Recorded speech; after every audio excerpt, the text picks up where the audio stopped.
October 13 Azeem Muneer ഒരു meeting വിളിച്ചിട്ടുണ്ടായിരുന്നു. DGISI, DG military intelligence, DGMO, പിന്നെ പെഷാവർ അതിൻ്റെ കമാൻഡർ, സദേൺ കമാൻഡിൻ്റെ തലവൻ, ഇവരെല്ലാവരും കൂടെ വിളിച്ചിട്ട് നല്ല നൈസായിട്ട് ഫയർ ചെയ്തെന്ന് പറഞ്ഞാൽ നല്ല ചീത്ത വിളിച്ചു. ഇതെന്തോ ഇടപാടാണ്, അഫ്ഗാനിസ്ഥാൻ ഇങ്ങനെയൊക്കെ ചെയ്യുമെന്ന് നിങ്ങൾക്ക് അറിയത്തില്ലായിരുന്നു, ടോട്ടൽ ഇൻ്റലിജൻസ് ഫെയിലിയർ, അങ്ങനെ ഇങ്ങനെ എന്ന് പറഞ്ഞിട്ട് കുത്തി ഇളക്കി വിട്ടു. ഇവന്മാർ പോയിട്ട് എയർ സ്ട്രൈക്ക് ചെയ്തു, ആർട്ടിലറിക്ക് അടിച്ചു, റഷ്യൻ ടാങ്കുകളെ പോയി മറ്റേ ആൻറ്റി ടാങ്ക് ഗൈഡഡ് മിസൈൽ വെച്ച് അടിച്ചു. അഫ്ഗാനിസ്ഥാന് അതിലുള്ള അവർ വെറുതെ ഇരിക്കുന്നില്ലല്ലോ. അപ്പോൾ ഇവന്മാരെ കുത്തിയിളക്കി വിട്ടു അസീം മുനീർ.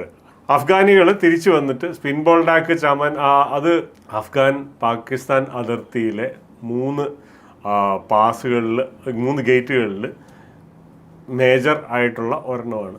അത് അവന്മാരിങ്ങനെ പിടിച്ചു. ബാക്കിയുള്ള സ്ഥലത്ത് അടി നടക്കുന്നു. 27 പോസ്റ്റ്, പാകിസ്ഥാനികളുടെ പോസ്റ്റ് അവർ ഇട്ടെറിഞ്ഞു പോയി.